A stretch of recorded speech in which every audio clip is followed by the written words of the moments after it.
The following program was provided by an independent producer solely responsible for its content. The opinions expressed do not necessarily represent the views of this station, its staff, board of directors, or underwriters. Hello, I'm Carl Seidel, host of The People's View, sponsored by the Nashua City Republican Committee. And if you want, we meet at the Crown Plaza the second Thursday of every month. And if you want to find out more information, you can go to our website at nashuagop.org. Welcome to The People's View, a program dedicated to discussing local, state, and national issues and their effect on the American people. The People's View provides a platform for state representatives and national figures to present their viewpoint. Whether it's social, economic, or financial topics, you'll hear it on The People's View.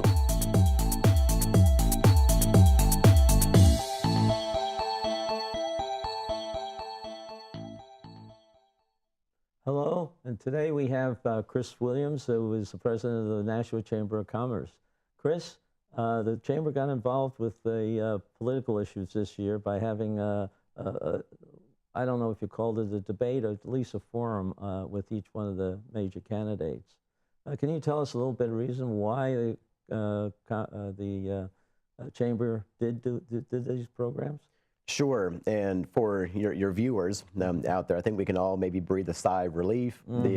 Once more, another election cycle is behind us here, and of course here in New Hampshire, that simply means we're now ready to go for the 2016 presidential primaries that are going to be starting up today, actually, probably, just given the nature of the political beast here in New Hampshire. Thank you for bringing me on here today to talk a little bit about the recent elections that just ended and what the Chamber's role was in those. So some of your viewers may already know, but many may not. Our Chamber of Commerce is very active when it comes to government relations work and political activities here within the greater Nashua area, both on a local level and on a state level, as well as a federal level.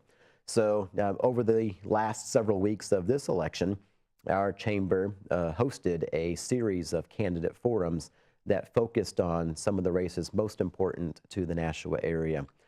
We brought in the candidates for the 2nd Congressional District, which of course would have been incumbent Annie Kuster as our current Congresswoman, and her Republican challenger, Marilinda Garcia. The following week, we brought in the candidates for our local state Senate races, as well as our local executive council race. And then we ended the series just about a week and a half ago now by focusing on the gubernatorial race, in which we had Governor Hassan come in and share the stage with us, followed by her Republican challenger, Walt Havenstein. So over the last 4 weeks of this election that just ended, we had an opportunity here for everyone in the greater Nashua area to visit in person with the candidates in each of those 4 different races and hear from them why they think what they think and why they have built their campaign platforms the way they have.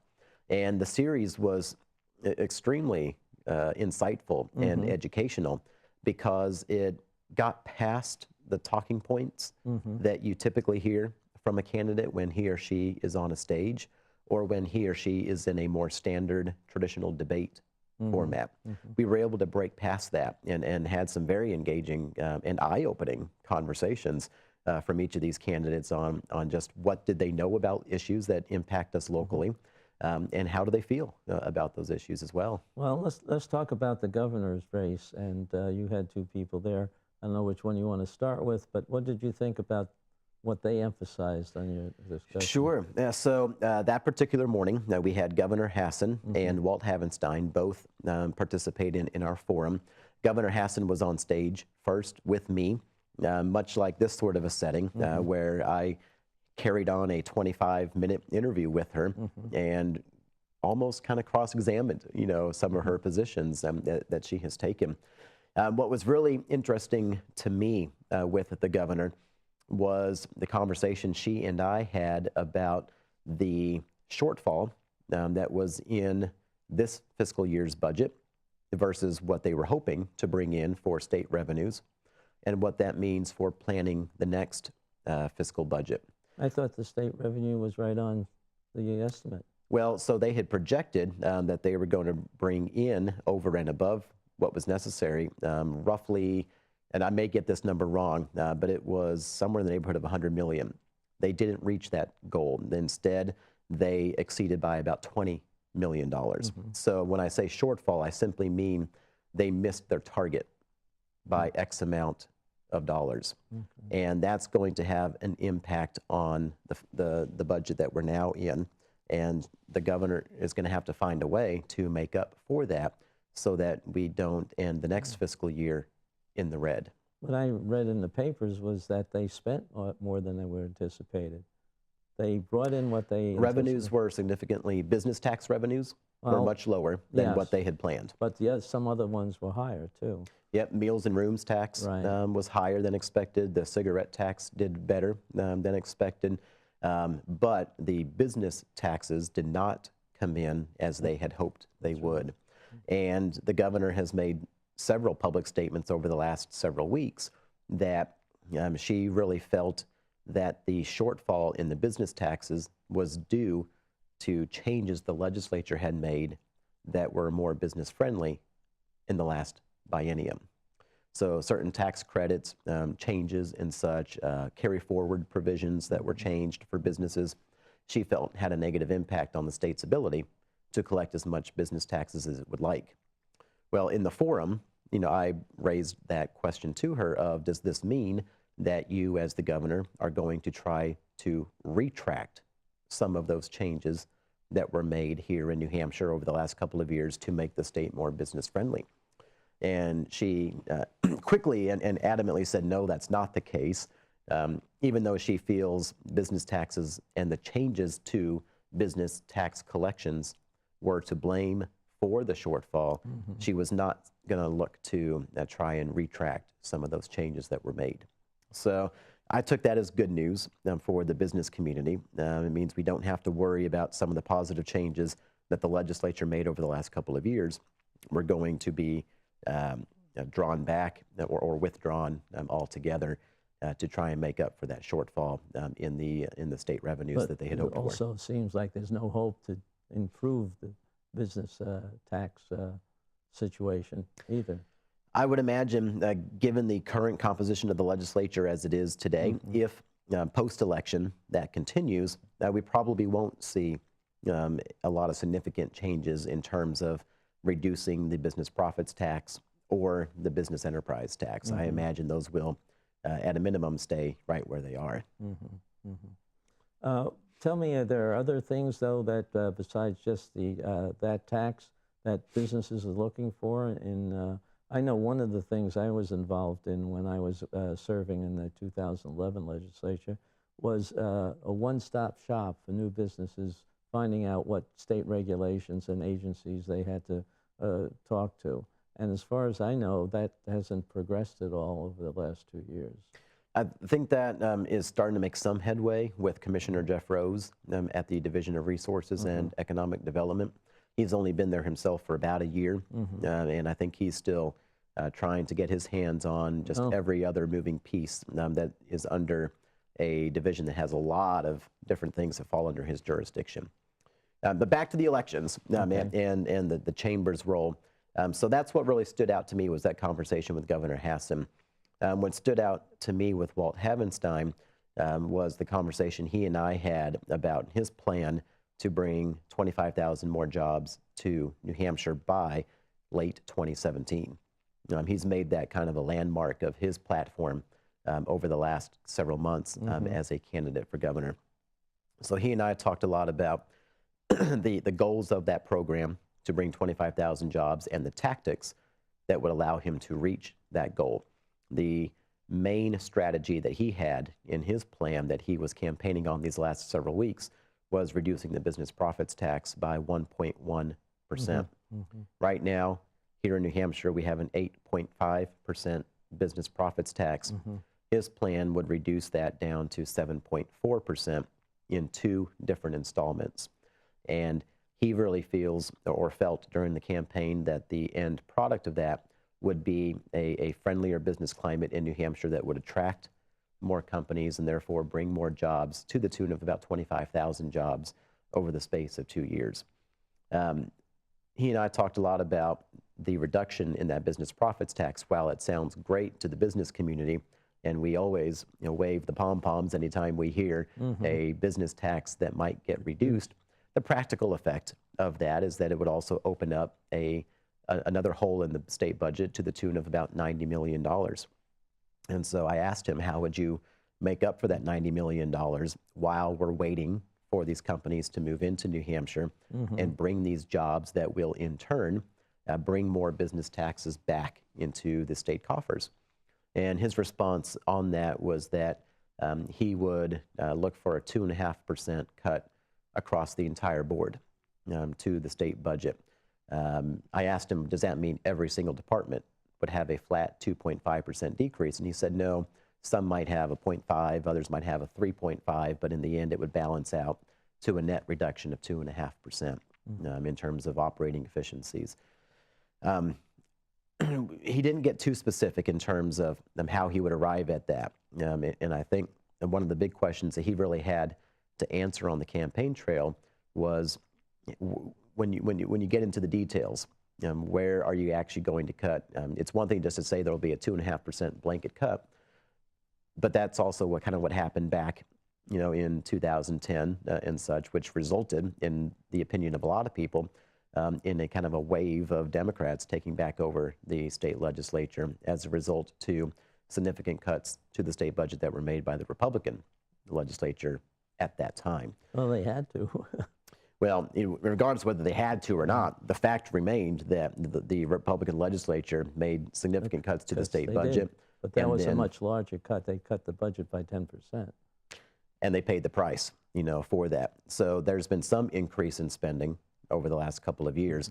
And the conversation with Walt was, is there the political will for the legislature to once again trim that back by 2.5%, with the memory of 2010 still being so fresh in the minds of a lot of legislators who either did not weather that storm or did weather the storm. So I haven't heard much about it from that perspective, but go ahead. You feel that it's going to be hard to get the 2.5% from, I don't know. I don't know if it will be or not. I was simply asking him about the politics, of that, without having any specifics to offer on where that reduction was going to come from. Does he really feel, practically speaking, that he would be able to effect that sort of a cut? And then politically, in 2016, could Republicans see that same sort of a backlash that we saw in the 2012 elections when the cuts were made and then a lot of people were swept out of office? Okay, good. Well, I've not gotten the feedback from the people that I heard that that's what their main purpose was. But go ahead. Let's talk about the next one. And you talked about the congressional people that you interviewed. The congressional race, yes. Right. So we had Annie Kuster came in, and there was a pretty distinct difference between Kuster and Marilinda Garcia, especially on the issue of passenger rail. That really dominated a lot of our conversation in that forum, with Annie Kuster speaking pretty well to the issue. It was clear from her remarks that morning and the position that she shared with us that morning that she has studied this issue quite carefully. She's been engaged on the issue multiple times over the past 2 years and has personally been here in Nashua on more than one occasion to talk about rail and what she could be doing as the Congresswoman for the 2nd District to really advocate for passenger rail's return to New Hampshire. Juxtapose that with Marilinda's appearance that morning, which was not particularly strong. She didn't seem prepared, to really talk much at all about rail, and tried to just simply sidestep the entire issue, to be candid, by saying she would study the issue more and get back to us on what her position was. And I've been in my job long enough to know that she has a track record on this issue, and it's not one that's in favor of passenger rail. She voted not once but twice to repeal the actual authority that oversees the rail operations here in the state. And I think if she'd had her druthers, she wouldn't have had to talk about rail at all that morning. But you can't come into Nashua And not talk about it. and talk about rail. But we're all waiting for that commission report. You said you've talked about it, and there's going to be something here in Nashua. So the study, the report that you just mentioned, that is a federal feasibility study on the question of passenger rail. That study has been ongoing now for just a little over a year, and the report is due for release here within the next 6 weeks. So we will likely see that report made public here in late November or sometime around mid-December. There are preliminary versions of that report that have been made public over the last 9 months at certain stages along the way. Various portions of the findings that are going to go into the final report have been out there. So there was plenty of opportunity, for Where any do people candidate. find that? You can find it through the Department of Transportation. You can find it by simply Googling the New Hampshire Rail Authority. Multiple newspaper stories have run stories on different findings that the study was putting out there in bits and pieces over the last 9 months. So any candidate running for Congress could easily be brought up to speed by doing some simple research on that issue. And I think Mayor Linda's campaign was probably hurt here in the Nashua area by not being better prepared on Was there that topic. anything addressing the financing of that effort, inducing the rail, bringing the rail up? The report is simply on what the cost is for outlay, what the operating costs will be, what will be the benefits from an economic development perspective. All of that will be in the report. The purpose of the report was not to research financing options. That part is going to be left to the governor, to the rail authority itself, and to the legislature, as well as the local communities through which passenger rail will pass. So certainly the communities of Nashua and Manchester will be very involved in conversations on how do we make this model work from a financial perspective. Okay, and do you think that the government, with some of its, the federal government, that is, financial problems that it has, was going to be able to continue supporting efforts like a rail expansion? So if New Hampshire decides to move forward with putting passenger rail into the state, it will have to apply for federal funding, just like any other state would need to do. I am hopeful that our competitiveness in such a bidding process would be strong. We are the only state in all of New England that doesn't have a passenger rail through our most populous portion of our state. We have the Downeaster on the seacoast, but the heavy density of the population in Nashua and Manchester is very much underserved. We are the largest metro area in the country, actually, that does not have some sort of a rail transit opportunity for it. So I would think we would be fairly competitive in terms of applying for and successfully getting federal funds down in Washington. I was addressing the fact that the federal funds might not be there, whether you can apply for them or not. It might be moot. I can't speak to that. I don't know, what the FRA or the FTA will have in the bag, over the next couple of years. They're not meeting their obligations now for some of the highway funds that they. Well, that would be a whole different show of getting down into the weeds. I'm just saying that's the whole. The funding is the whole question, really. I think that most people are looking at. Here on a state level, I think it's a question of, do our state legislators have the gumption to invest in what is the largest economic development opportunity for the Nashua-Manchester corridor over the next 2 decades? To me, it's a no-brainer. Now, once that report comes out, it will show the economic impacts, the benefits that rail can bring to Nashua and Manchester. When you combine those two cities together, the amount of tax revenue that they generate and send to Concord significantly outweighs any tax revenue from any other part of the state. So knowing that the Nashua-Manchester corridor is our cash cow, so to speak, it makes business sense to be supporting more investment in that area and making sure that we are capitalizing and leveraging every opportunity that we have to increase tax revenue in what is already the #1 tax generator for our state.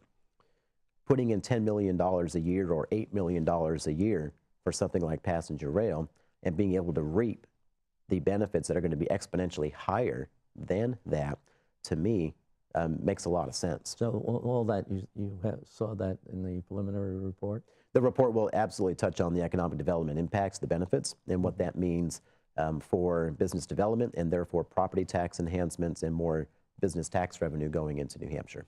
And we'll look forward to the final. Indeed. You also said something about having a meeting discussion on that in November in Nashua? Yeah, the feasibility report that we've been talking about, when it gets released, they will be holding a public hearing to share those results and get public input on it from those in the Nashua area. They have set a tentative date of November 20th for that event to take place. So for viewers out there, if they would like to attend, right now that is tentatively set for November 20th. I believe it's at 7 p.m. at the Nashua Public Library. Okay. The public library big enough for that? The auditorium downstairs, downstairs, should be able to okay. hold a decent number of people. Okay. Yeah. I've been to the other public room they had too. Okay, and so what other ones that you had? You had something with the state senators. We did both, so our state senate races and the executive council. We also brought some attention to those races because they are our most direct impact, being our local state senators and our executive council. The state senate discussions really focused more on gambling and whether or not the candidates, both on the Republican side and on the Democratic side, support gaming. Certainly, we talked about passenger rail as well. And we touched on passenger rail quite a bit with our executive council race also. So if one had to pick what was the common theme for this year's election cycle, certainly passenger rail was a dominant topic in the governor's forum, in the congressional forum, and in the forum with the state senate and the executive council candidates, which makes sense because that feasibility study is the next major step in this It's multi-year it's a big process. thing. It is. It is, Yep. obviously, and it's multifaceted And the legislature, too. yeah, both of our federal officials and our state officials are going to be called upon to cast votes and make decisions next year that will significantly impact the direction of passenger rail. So it did make sense for that to be such a hot topic in our forums. What about the overall budget for the state? I mean, the preliminary budget that came out, obviously, it's just something that supposedly just finances the current programs, nothing new, and yet it comes out with like a 18% increase in the budget. Are they going to be able to cut it back a bit, or are they going back to $11 billion instead of 10.6? I mean, which sounds So like, yeah, I think you're referring to the process by which the state budget is actually put together. The law requires them to come up with a maintenance budget, if you will. Yes, and this is something that happens every cycle, and those of us who follow the budget planning process closely, in my mind, don't put a whole lot of stock in this preliminary step because the law requires them to do this. Each department puts in what they guesstimate they need to put in, and then it gets significantly pared back. So what you would have seen in recent weeks with the preliminary budget recommendations put out, at least in my opinion and in my experience, always get significantly pared back as the budget process continues $2 billion to move forward. worth? Well, I mean, that's the largest that I've seen in the last several years. okay. The difference between what it is now and what they're proposing as a maintenance budget. Yep. I don't know how they, unless they're giving everybody a lot of raises, how they come up with that. Yeah, I don't know Because one of the things that I've been hearing is that people are worried about their taxes again. And where are they going to finance Well, if it's not 12.6 billion, if it's 11.6 billion, that's still going to increase the taxes a lot.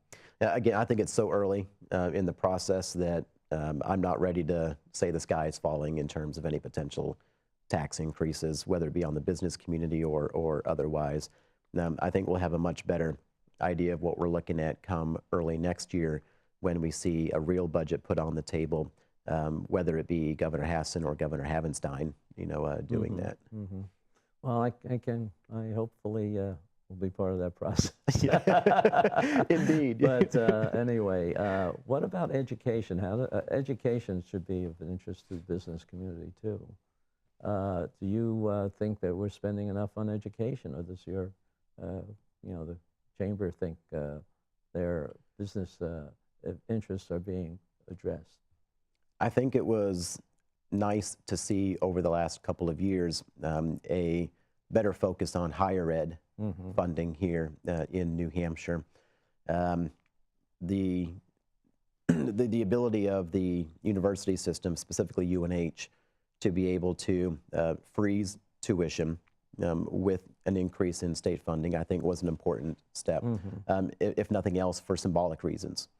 You look at the cost of higher ed here in New Hampshire versus every other part of the country, it really is ridiculous that a student would go to UNH and pay such high tuition compared to what they would be paying in any, or at least almost every other state in the country. You have kids who grew up here in New Hampshire who can go to public universities in other parts of the country for cheaper than they can go to our own public university. Something's not adding up right in that situation. So I think it was good to at least be able to freeze the tuition temporarily and be able to increase some state funding for that. Again, if for no other reason than to symbolically say, hey, we realize this is an issue. Now can we find a more permanent solution to the cost of higher ed funding? Our community college system actually saw a small reduction in tuition, which was also very nice to see. Again, going back to the larger issue of higher ed costs being as high as they are, especially when compared to any other state across the country. Well, in the 2011 legislature, we did see the community colleges come with a much better plan. And we gave them everything they asked for as far as capital expenses, which was my committee's responsibility. The question was really being raised, I thought, by the Finance Committee about how efficient the university is running, and they had a high overhead, and that's one of the reasons they got cut at that time. I don't know what this current legislature looked at, but anyway, I was really wondering if you were being, if businesses were happy with the services, the people coming out of the university. Are they the ones that are they the ones that have been educated the way businesses would like them to be educated as far as capability? I think certainly the graduates coming out of New Hampshire's colleges and universities are getting good quality educations, and I think they're finding good jobs here. There are a lot of jobs that we could do a better job of finding students to take those programs and then graduate with degrees in those programs, specifically engineering, software developing, software engineering. We have an inordinate high number of job availabilities here in New Hampshire, job opportunities that are vacant right now because we're not graduating enough students here internally. So we're having to import people to take those jobs from other parts of the country. And that has led to efforts at our chamber to actually explore bridges that we can build between southern New Hampshire and India in Southeast Asia. We have a high population of Indian Americans here in Nashua that are very well educated. They are educated in the types of jobs that we have here, and we have so many more vacancies that if we can't raise enough New Hampshire students to take the programs and get the degrees necessary to be hired for those jobs, then maybe we actually build bridges to India and bring over students from India who are graduating with undergrad degrees, and they want an American education in higher level degrees. So they're coming over for master's level degrees. And then if we can get them here to do that and then keep them here, by having jobs ready for them, then maybe we've got ourselves a midterm or a long-term solution to what has become a problem in the last 10 years. Now, obviously, that begs the question of federal regulations and green cards and H-1Bs and such, but that's a whole other ball of wax there that we can tackle. We've come to the end of our program, but I have one last question for you. Are you getting ready for winter and going to grow a big bushy beard? No. For viewers out there, I'm usually clean shaven. I'm trying this out for a few months. I've gotten good reviews, but this is the longest you'll ever see the beard. Well, oh, all right. I was just wondering if the wife approves it. I guess it's all right. Yeah, this is the most you'll ever see. Okay. Well, thank you very much, Chris, for attending. Thank you, Carl. Okay. And we'll have to do this right after the election. Yeah. Okay. Thank you.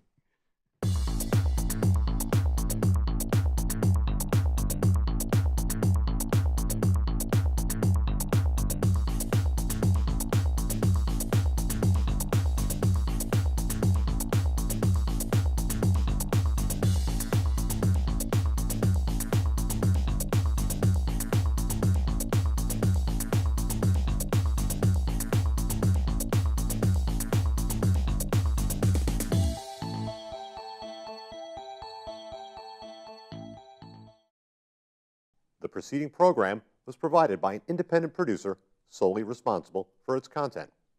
The opinions expressed do not necessarily represent the views of this station, its staff, board of directors, or underwriters.